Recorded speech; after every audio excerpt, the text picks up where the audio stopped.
Welcome to the Commentary Magazine Daily Podcast. Today is Thursday, December 12th, 2024. I'm John Butthortz, the editor of Commentary. Very quickly, go to commentary.org/donate to contribute to our year-end pledge drive here for our 501c3 organization that puts out this podcast, our website, and our magazine. We rely on you, our subscribers, our listeners, our readers, to keep the lights on and to keep going. And your generosity, as always, is staggering, and I am shamelessly asking for more of it. So commentary.org/donate so that you can continue hearing, among other people, Executive Editor Abe Greenwald. Hi, Abe. Hi, John.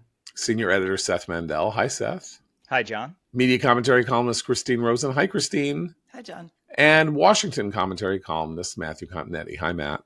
Hi, John.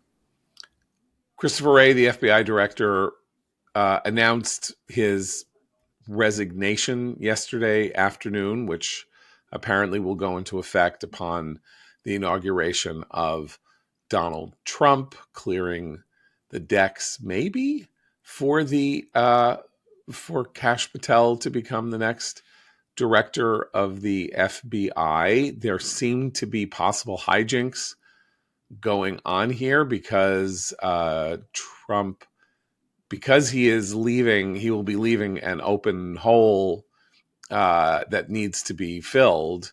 Trump will have almost no choice but to move in a FBI regular under the complicated terms of the Vacancies Act to take the at least temporary place of Chris Wray before Kash Patel's confirmation hearing is completed, and let's presume he is confirmed and then becomes the FBI director. This has called to mind what happened in 2017.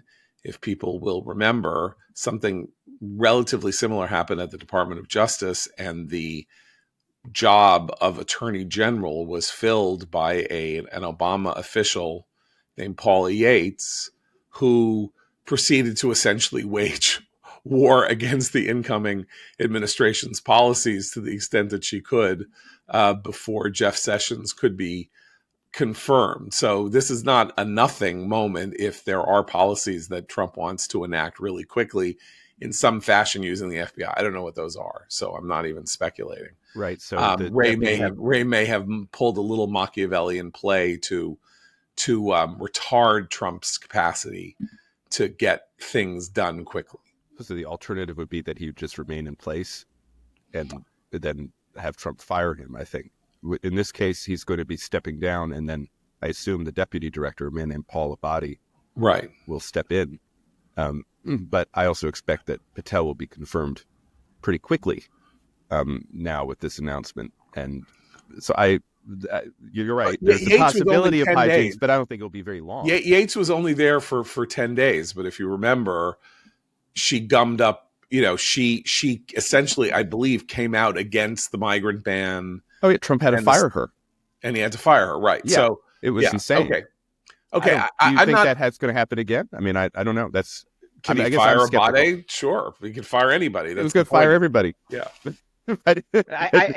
I wonder though, because I'm interested to see whether there is still the appetite for resistance heroes the way there was. Sally Yates was part of the Sally Yates. I'm sorry. Thank you. Sally Yates was part of the anonymous.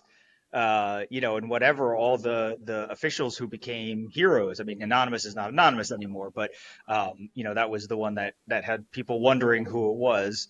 But the internal, the I don't want to call it the deep state, because that just sort of plays into, but it is what he's describing when he says not very deep. It's not very pretty deep. Shallow state. It was like right there, yeah. One level below the surface. McCabe, sort of like the number one subway line in New York. You never expect the deep state to jump so quickly at the opportunity for book contracts. Yes. But anyway, but this was I'm wondering if there isn't the same appetite for protests in the street. There isn't the same appetite for the morning shows. We saw what happened with Morning Joe and some of these others. There isn't the same appetite in a lot of these places. Mark Zuckerberg is donating to Trump's inaugural ball and stuff like that, and we had the Jeff Bezos stuff. I'm not sure if there's the appetite also for the resistance heroes the way that there were in the first go round, and Well, I wonder let if me there's even a propose market something. for Sally So Yates. let me propose something. So the resistance heroes are not going to be,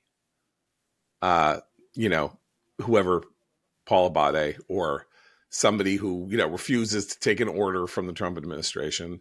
And this is what's frightening, and what we talked about yesterday. The resistance heroes are going to be Luigi Mangione, or people like Luigi Mangione, cultural figures who take action that is not directly aimed at Trump or at policies, but maybe have larger knock-on cultural effects to open conversations that, of course, the very fact that you open the conversation about the injustices or inequities of the healthcare system because somebody shoots a guy in the back is a gigantic invitation to horrible action, because But the that's idea is I'm beginning, this is how to begin a conversation now. In 2017, it was, he's not a legitimate president. He wants to do terrible things.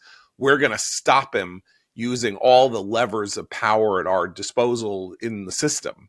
And now it's like, well, the system is corrupted and dead, so we're just going to start shooting people in the streets. But the Mangione case could potentially be more of a broader culture war. There are a huge number of class implications in that, in the scenario, and in the language he's using, and his elite status versus whom he claims to be championing.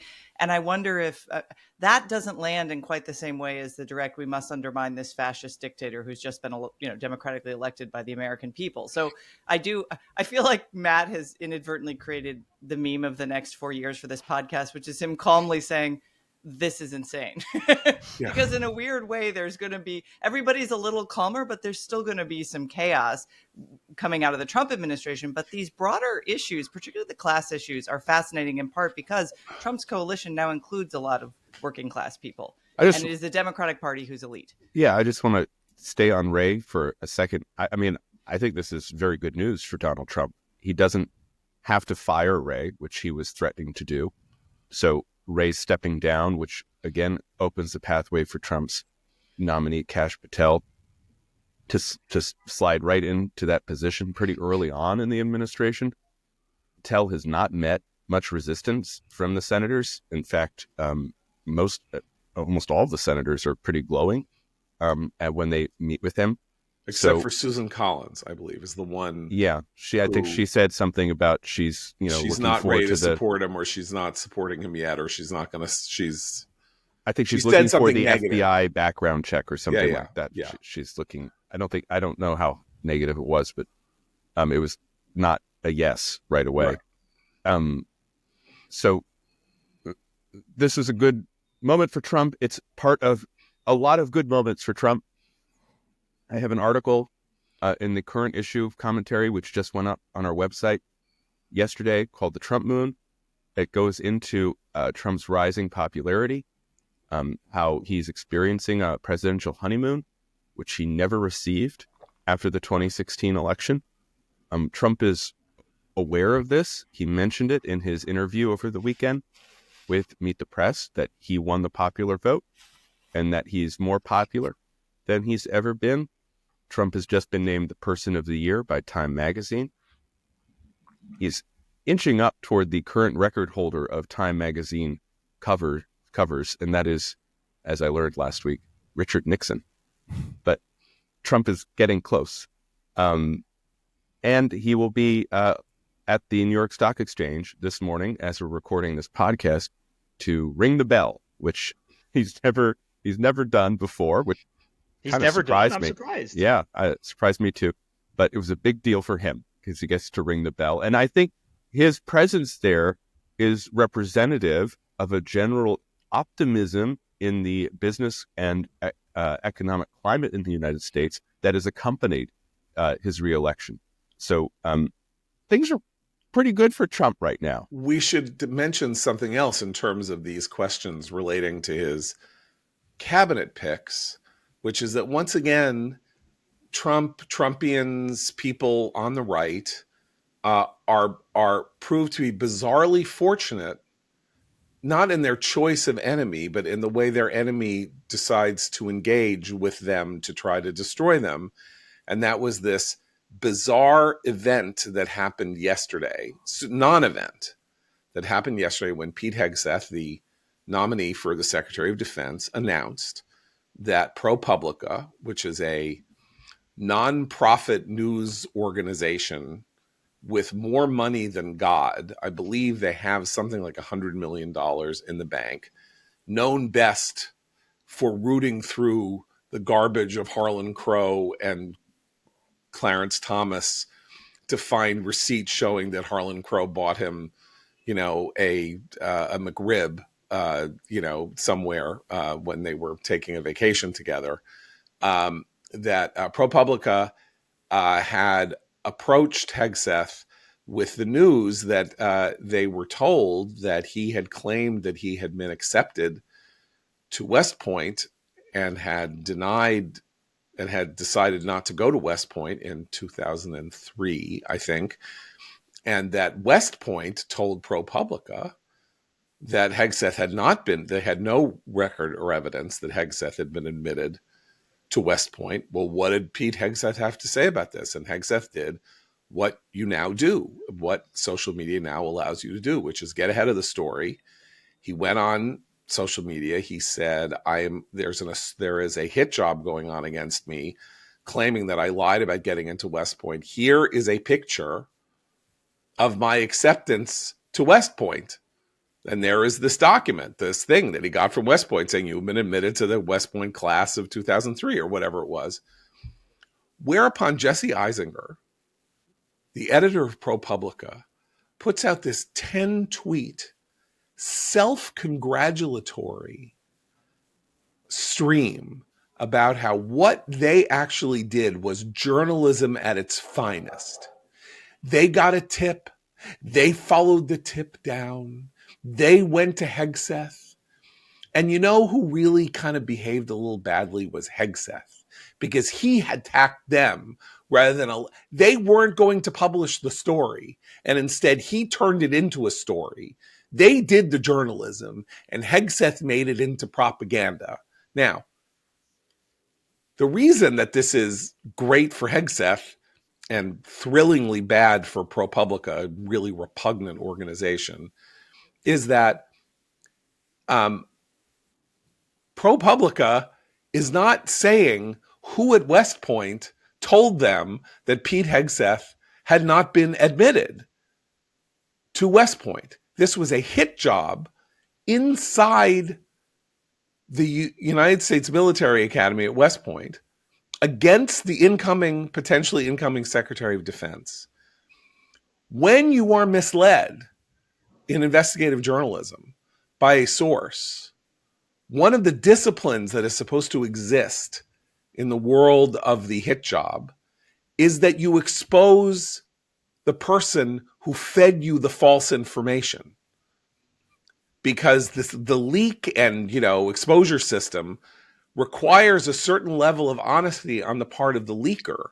If you are going to protect the identity of the leaker who leaked something false, then you are complicit in the crime that is the leak that Hegseth exposed. Anyway, my view is because of this. I would just say it could be just as likely that the PR person at West Point was incompetent and couldn't find the file. I mean, I do think they should certainly Somebody said to ProPublica, Pete Hegseth was not admitted to West Point. Well, they asked, and the response was, no, we have no evidence. We don't have any evidence they did that. Why did they ask? Malicious, but it could Why did they ask? That's the question you're not asking is why did they ask? It's a question for ProPublica, but I would say we should hold our fire a little bit on the West Point side until we find out whether it's more likely just incompetence and bureaucracy gone wrong than I don't agree. I think somebody at West Point told ProPublica that Pete Hegseth was lying. It was a stolen valor thing, that he was lying about having been admitted to West Point.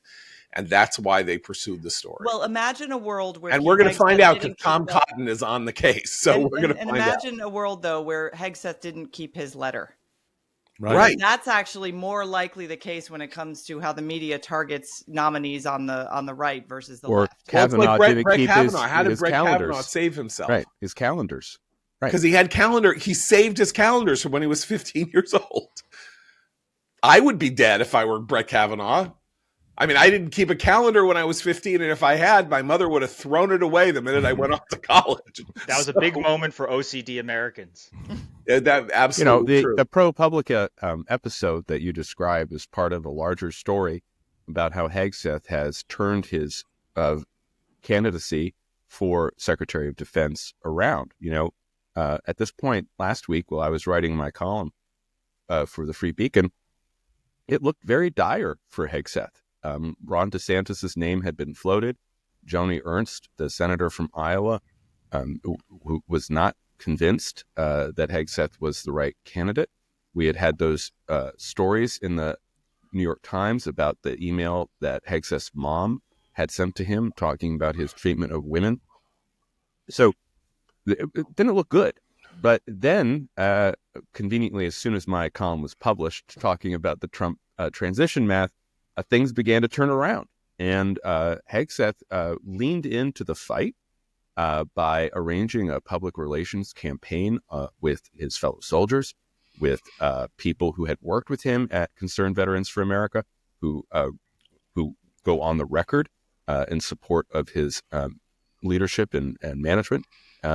And that got Trump's attention and Trump's support. So by the time Trump gave the interview on Meet the Press last Sunday, he was vocal in his support for Hegseth.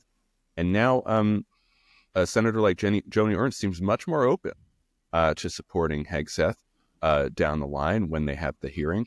And this ProPublica story is just another kind of victory that Hegseth has won on his way to confirmation as Secretary of Defense. Doesn't mean he's out of the woods. Right.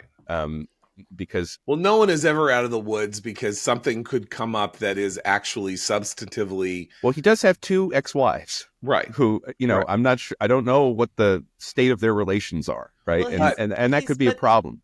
He's been lucky in his media enemies, I will say, because they've yet to get anyone on the record with any of the allegations. Everything's been off the record. The publishing the mom's email, I think, worked against them and for him because he became sympathetic. Because who publishes someone's mother's email? It's ridiculous. Yeah. Well, and then she went on the air to defend him. Exactly. Right? Yeah. And it's the lack of anyone on the record. Now, if they can find a woman who will come forward and go on the record and accuse him of things, that's going to change the game, certainly for senators like Ernst and others who are still wavering. Yeah, I actually think the on the record thing is important because of what happened with Fox, which was, they were saying that, people at Fox are, were unhappy with his, I don't know, some said, did he drank beers in the morning, on the show or whatever. And all of that was off the record or anonymous sources. And then a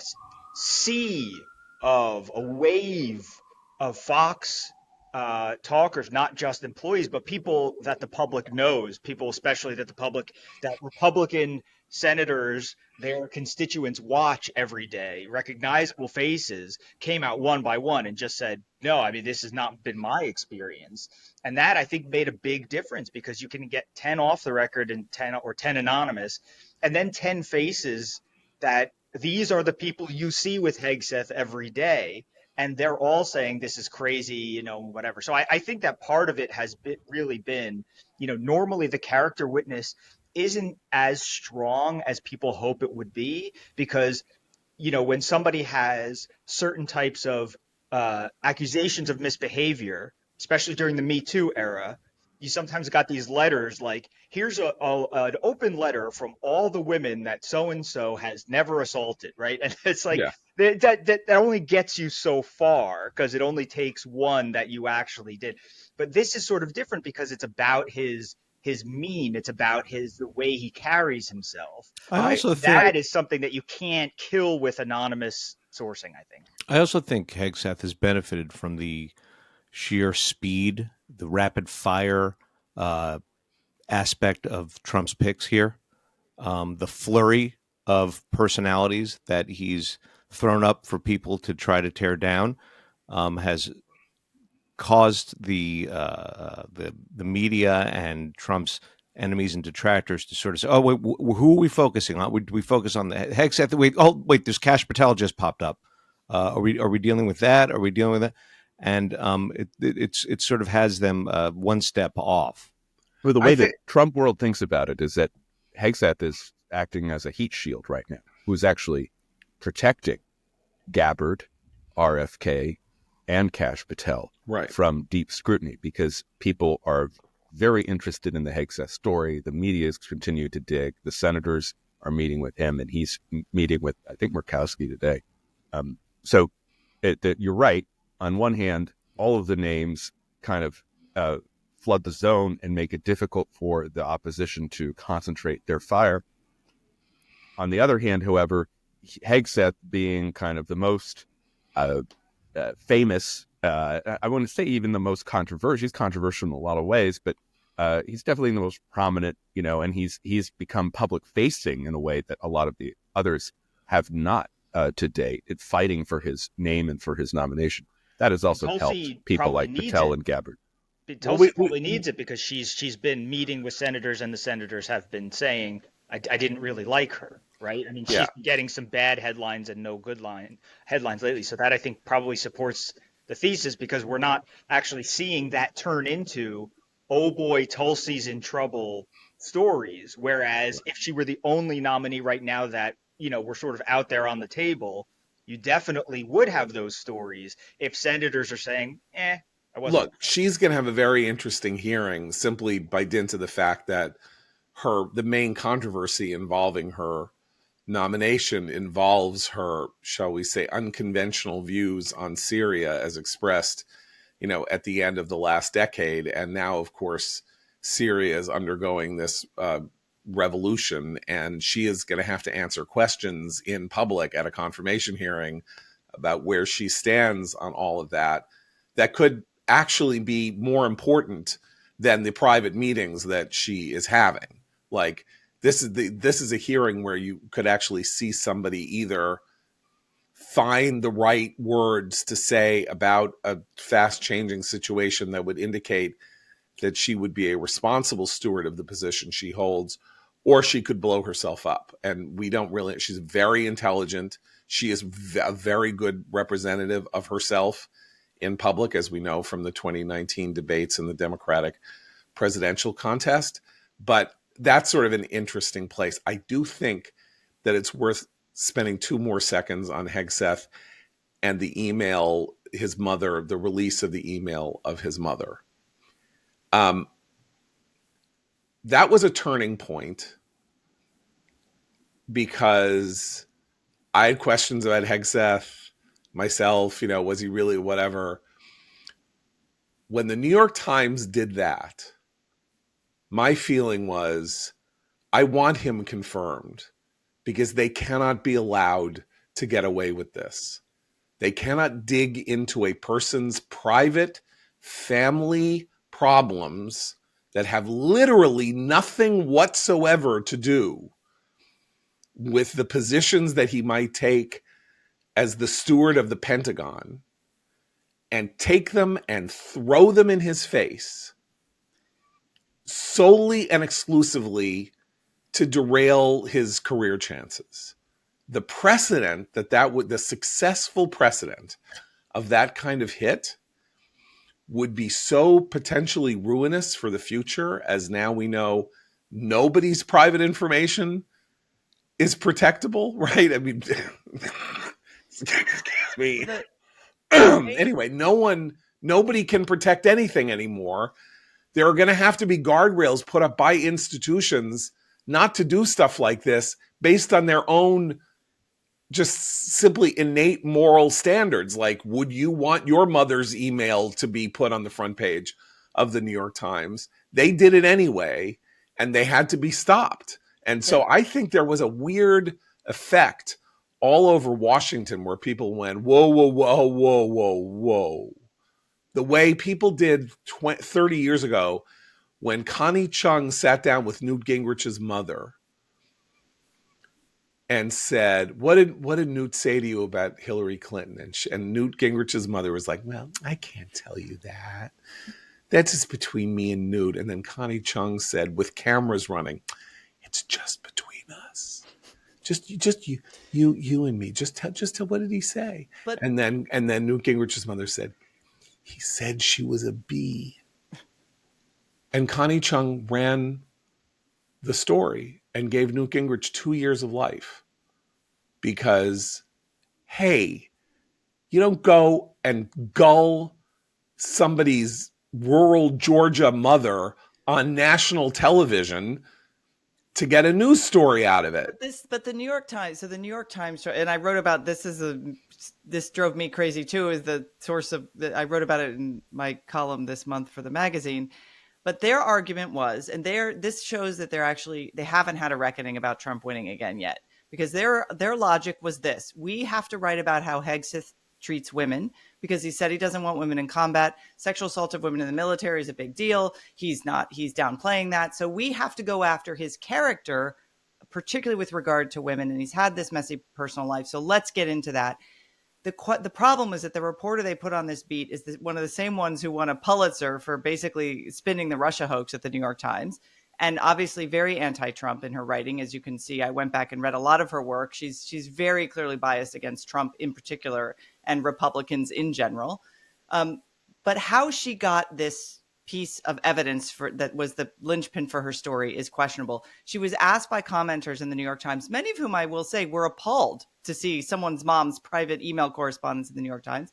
And she said, well, we didn't break any privacy laws, which is very different than what we're discussing, which is a norm violation by obviously violating the privacy of both Hegseth and his mother in publishing this correspondence. So they got it from someone related to the family, clearly a violation of privacy. But it was not backed up with any other on the record sources. So it's just this way of trying to embarrass him. The mom immediately said, look, there was a follow-up email. I support my son. It was a difficult time. Something most readers understood. Oh, I think you're muted. No, she said, I sent him an email apologizing. Right. Immediately for the tone of my email. Sorry, I was angry. Yeah. And again, that's why you don't dig into people's families. Like, people rant and rave and they call and they go, I'm so sorry. That's human interaction. And it was like that moment, again, not to sort of constantly go back into the past, but, during the Robert Bork confirmation, one of the most hilarious moments, again, in the terms of this notion that I think liberals have spread for the last 40 years, much worse than conservatives have, that, all bets are off when you are trying to make sure that somebody doesn't get a lifetime appointment or whatever. That somebody went to a video store in Spring Valley, D.C., where Bob Bork lived, and got the clerk to show him Bork's history of rentals, of video rentals, which were totally fine, by the way. It's like the dirtiest one was Body Heat. We need to we need to remind our younger viewers that this was before the internet. And yes. So what they were looking for was evidence that he had rented pornography. Pornography from a store, right. So, but this was one of the great moments. The reason I'm bringing this up is this notion that, you start here and it'll never end. Within 24 hours, the DC City Council, not exactly fans of Robert Bork's or anything, passed a law making it illegal for video store clerks to release the contents of people's rental histories. It was consistent with the DC City Council. It was totally, but I'm just saying, when you go down this route, that's when people start saying, wait a minute, I don't know. This happens a lot. It happened with Christine Blasey Ford and Brett Kavanaugh also, where it's like, really? She doesn't remember where he lives? She didn't remember where this incident took place? What's going on? Of course I know people who've lied about people doing crap to them in high school. I lied about it. You lied about it. Somebody lied about you. You cannot take everybody at their word. That's why we have evidentiary hearings and you're supposed to have more witnesses than one, whatever. All of that stuff ends up redounding to the benefit of the person who comes under attack if the attack is unmerited. And the response of Kavanaugh and the response of, I would say, Hegseth, in some ways, particularly in relation to West Point, is obviously that this attack is unmerited, and you attack me unfairly, and you might be making a huge mistake. You're just going to get my nomination through. Thank you very much. So I think that's a factor. I also think one reason it's going to be very hard to be the fourth senator who opposes these picks, because in the incoming Senate, there are 53 Republicans. If you lose 3 Republicans, J.D. Vance, the vice president-elect, is available to break the tie. So you need to lose 4 to sink a nomination. It's going to be very hard to be that fourth Republican because of historic precedent. And Tom Cotton, I think, put out a very important tweet yesterday where he said, and I quote, "Of the 72 cabinet secretary nominees since the Clinton transition, only 2 nominees have ever received no votes from the president-elect's party. No one should be surprised that the Republican Senate will confirm President Trump's nominees." So in the post-Cold War era, Cotton is saying it is extremely rare for a polarized political party to oppose their president. And that, I think, is going to push a lot of these nominees over the finish line, especially considering Trump's power within the Republican Party. One reason that we haven't mentioned, Joni Ernst has become more accepting, I think, of the prospect of Hegseth's nomination, is that Iowa Republicans who belong to the MAGA movement are raising the specter of a primary challenge if she were to vote no against him. So when you also consider some of Biden's nominees, and the fact that Biden's nominees received bipartisan support, I think there is an argument from Trump land to the Republican senators saying, give us a little space here. When you have people voting overwhelmingly in the Senate to confirm Lloyd Austin, whose record as Secretary of Defense, I don't think has been a positive. That's just my viewpoint. Or many other of the nominees to different positions.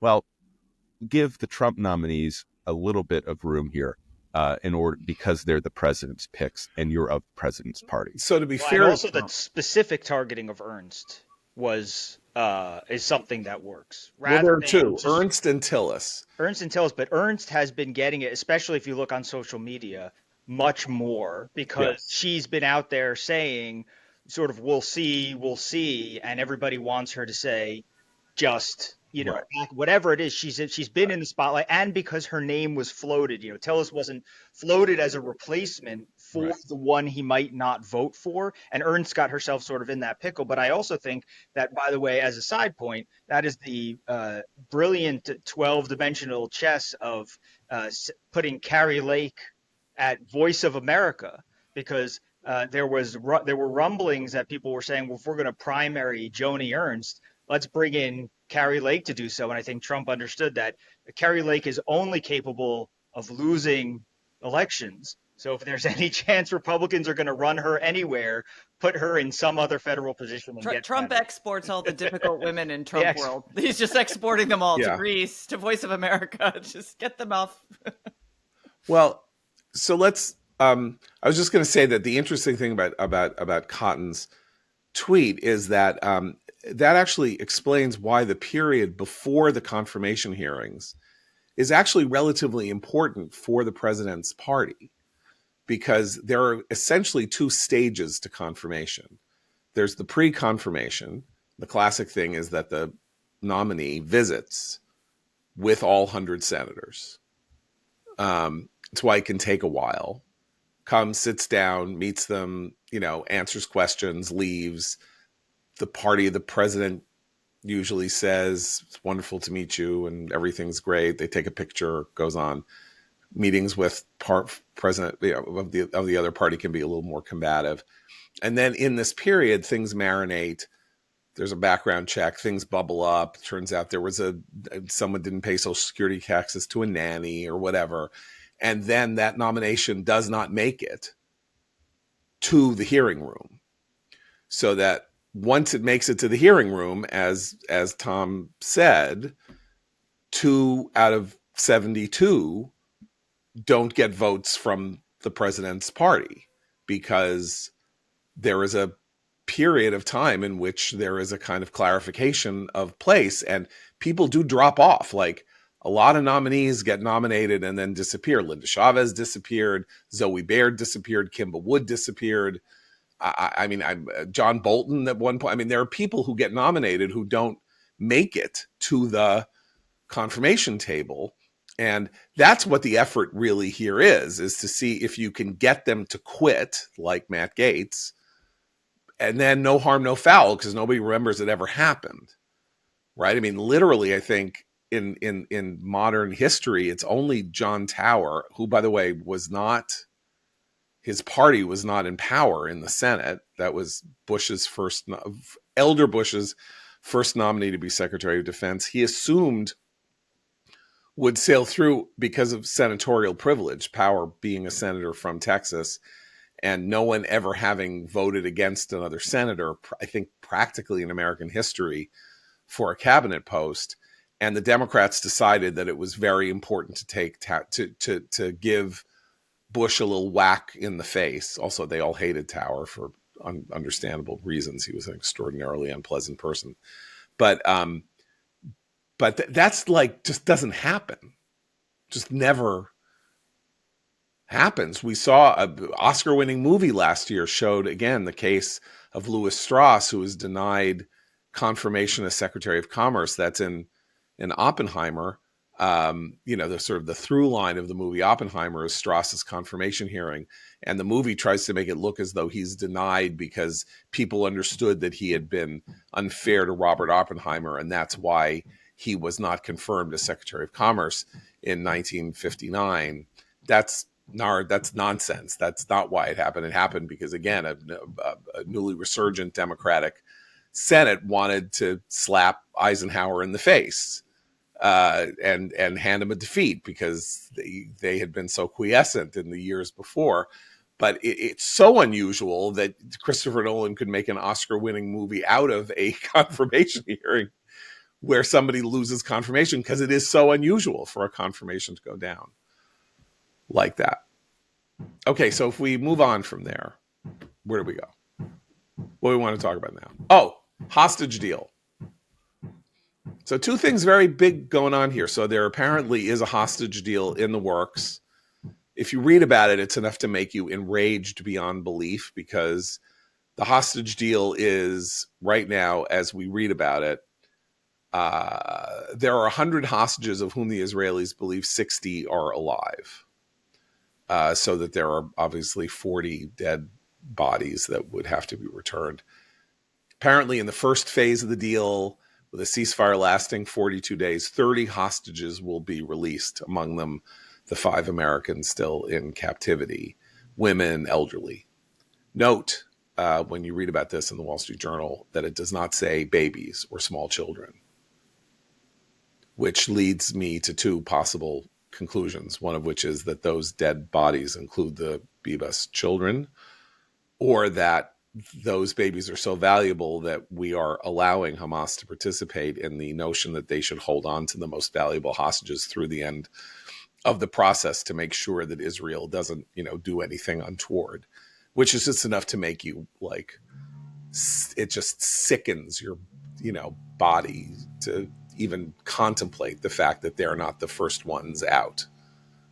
But 2 things about the hostage deal, one of which is that apparently Hamas is now made up of a consortium of Palestinians somehow, including some people on the West Bank, which is interesting, by the way, because if they're on the West Bank, that means the Israelis know who they are and could kill them tomorrow, because Israel has complete open intelligence on the West Bank. But we have to say 2 things, one of which is, remember all the ceasefires, and we're going to have ceasefires in order to have a hostage deal and all of this. Why is this happening if it happens? Because Hezbollah is dead, because Iran no longer has air defenses, because all the leaders of Hamas are dead because Syria is now falling in some fashion, and the new leaders of Syria, whoever they are making desperate signals to the Israelis that they do not want to be in Bruegges with Israel. They have got the message, like, we are not fighting you. You go right ahead and destroy all of the chemical weapon sites and all of the airfields. We're not fighting you. You are scary. We just watched you destroy everybody in the Middle East.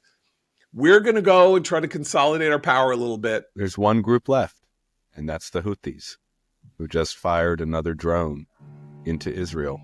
Right. And they might be on the list. Yeah. Right.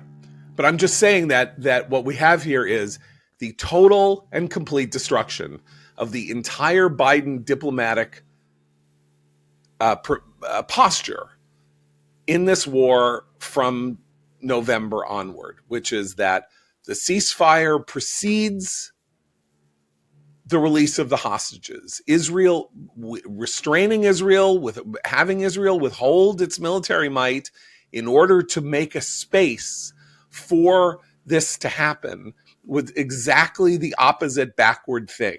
The only way to get the hostages out was going to be for Israel to destroy its enemies so that Hamas took the little white flag out of the little bunny hole and waved it to say, we've had enough. So much so that they're saying, yeah, you can stay in Gaza. Yeah, you can stay in the Philadelphia corridor, whatever. Just give us 42 days to try to not die.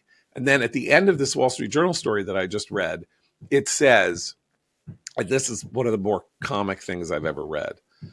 Experts believe that at the end of a ceasefire period, Israel will find it hard to restart the war in Gaza should it not go the way they want. Oh yeah? No. These restraints no longer exist on Israel. What evidence was there for that? There is no evidence for it, Yeah, except that the Israeli people, unless the Israeli people are like, we've had enough, we really don't want to go back in. There's going to be a Trump administration that will not care if Israel goes back into Gaza. Israel will only go back into Gaza if every single hostage body. The point of the deal is that they're not leaving. And Israel's not exactly. leaving. That's what makes it a good deal. It's mutually exclusive for people for Hamas to say, fine, the IDF can stay, and then somebody else to say, well, I don't know if the IDF will have the stomach to resume. Yeah, the whole point is to remain keep standing there in Gaza where they're standing and controlling the crossings and the corridor and be able to. By the way, they have Overwatch. expanded the corridor in the center of Gaza, the one that they had been using to enable the bakeries up north to get restocked and the beaches in the south to be filled with Palestinians on hot days and stuff like that. They have expanded that, and there's really no pushback on the ground because there's nothing on the ground to push back. So they have an expanded corridor that literally bisects Gaza all the way to the sea.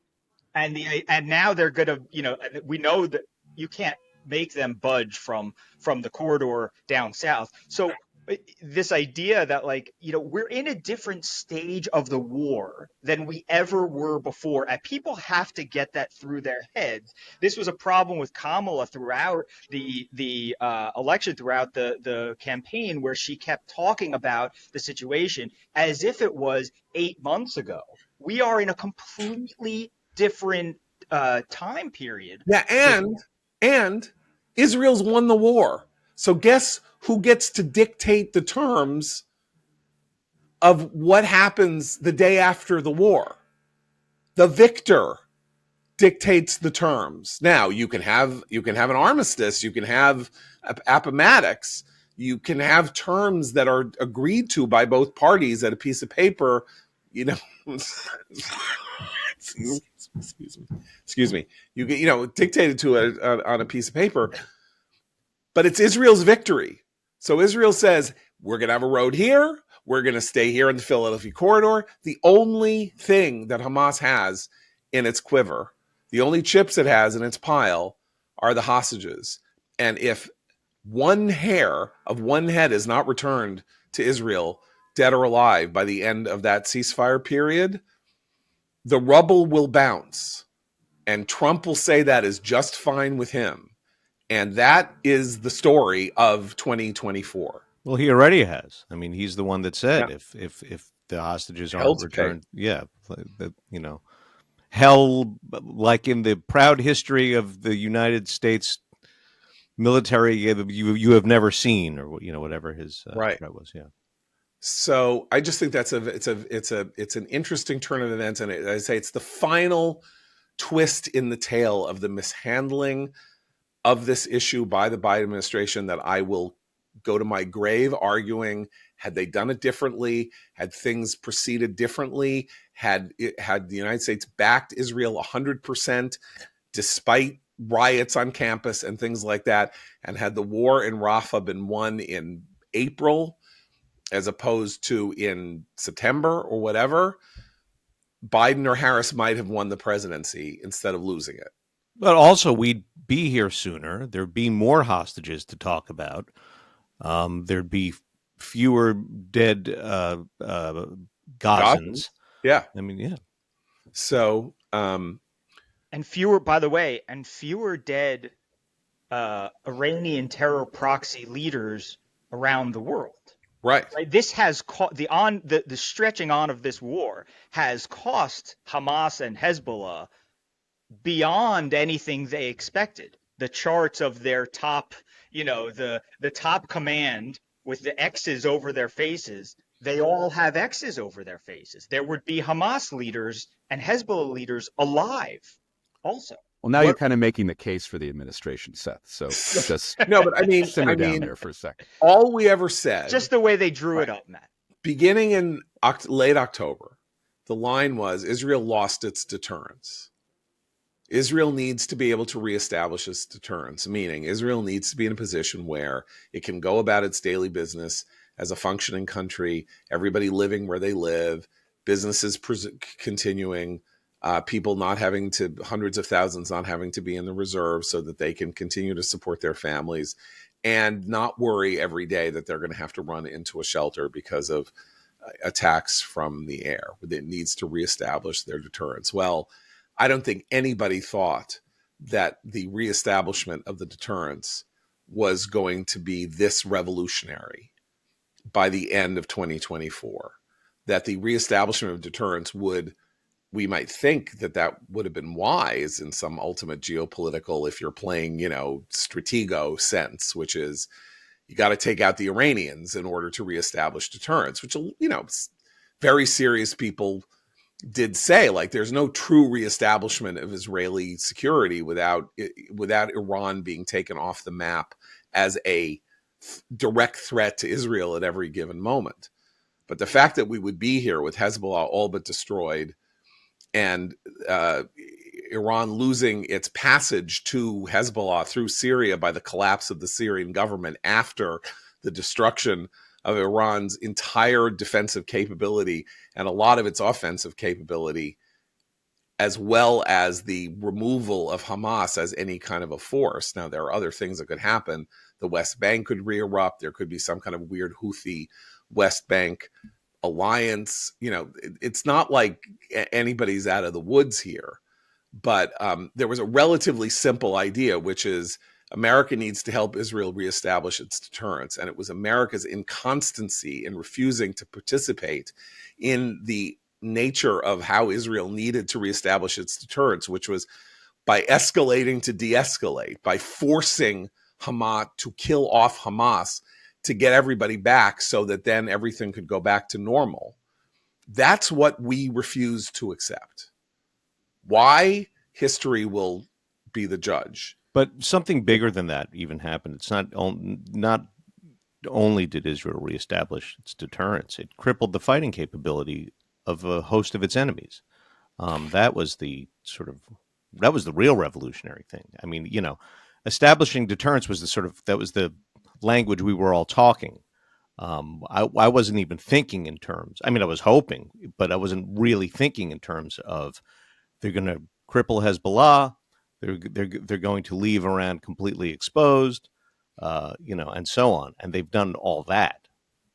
But as I say, like our friend John Shanzer, our friends at the Foundation for the Defense of Democracies, people who are really seriously engaged in this issue said, as long as Iran is still directing this Shiite, sort of like corridor ring of fire, Israel would never truly be able to reestablish its deterrence. It just seemed like a bridge too far given what Israel was facing directly, which was the challenge in Gaza, which was so difficult because in part of our behavior in America, and the threat in Lebanon, which we did not know they knew.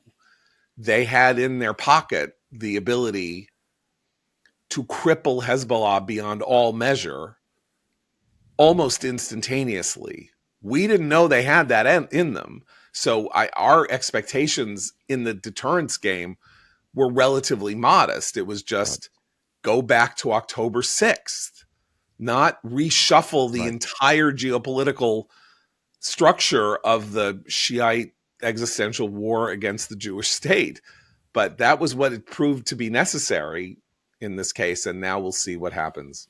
Yeah, I mean, I know you guys got into this with Shanzer when I wasn't here, but I mean, I do think if we look back, if the time comes a few years from now, we look back on this possible window that Israel had to take out Iran's nuclear program and didn't do it, I think it'll and with preferably the U.S. involved, we will look back at it as a huge wasted opportunity, nonetheless. I want to mention one more thing, and then Matt has a recommends. I think it's necessary for me to quote from. I thought I had it here, and then I got blocked. To quote from Elizabeth Warren, and what Elizabeth Warren said in an interview with the Huffington Post on Tuesday about Luigi Mangione and the murder of Brian Thompson. We keep not mentioning Brian Thompson's name somehow. We just keep saying the healthcare. We should probably be mentioning his name every possible time because he's the person who should be remembered, not Luigi Mangione. But Elizabeth Warren, senator of Massachusetts, right? Head of the consumer agency that she created, all of that stuff. The visceral response from people across the country who feel cheated, ripped off, and threatened by the vile practices of their insurance companies should be a warning to everyone in the healthcare system. Violence is never the answer, but people can only be pushed so far. Yesterday, she then amended her remarks and said, violence is never the answer, period. I should have been much clearer that there is never a justification for murder. Yeah, she should have been much clearer because she just provided a justification for murder. Like, she just said there's never a justification for murder, except the one that I just issued about how everyone in the healthcare system should be warned. John, you know how you said that once the New York Times pulled their shtick with Pete Hegseth's mother's email, you wanted him confirmed? The shooting of Brian... I'm sorry, I forgot Thompson. Sorry, Brian Thompson. Makes me... Now I don't want any conversations about the problems of healthcare in the U.S. This is not what... You don't reward murders with opening up conversations about policy. Absolutely. Yeah. Especially because it wasn't even an issue in this election. When you think about it, right? Healthcare was not a dominant issue. No, it was not on the front burner until this awful murder occurred. So you're absolutely right, Abe. I mean, for that very reason alone, we should just not talk about it. That's it. For a while, right? Yeah. The thing is that they can't help themselves. No, because their morality is inverted. I mean, because, Elizabeth Warren has plenty of good things to say about the protesters, harassing Jewish students across our campuses. And yet she looks at this father of two gunned down in the back and says, oh, it's time to have a conversation about the rage people feel at the healthcare industry. What a sick person. Isn't this an echo of the protesters have a point? It's totally. It's the we were talking about yesterday. Yeah, it's all the same thing. Now going on a year, we're having the same conversation, just about different violent actors. And that's of course the through line. And this is a longer conversation to be had over the course of the next year or so, which is this question of whether or not people on the left in this country are getting back to a place in which the violence is the point. When they see violent acts being taken as expressions of political rage, that what is important is that the violence throws a spotlight on the political rage, not, oh my God, we've gone too far. We are giving succor and comfort and excuses to people who are doing things that are destroying the fabric of our society. We got to pull back and pull far back because things are happening that shouldn't be happening. That is not... One more point about the logic of Warren's statement.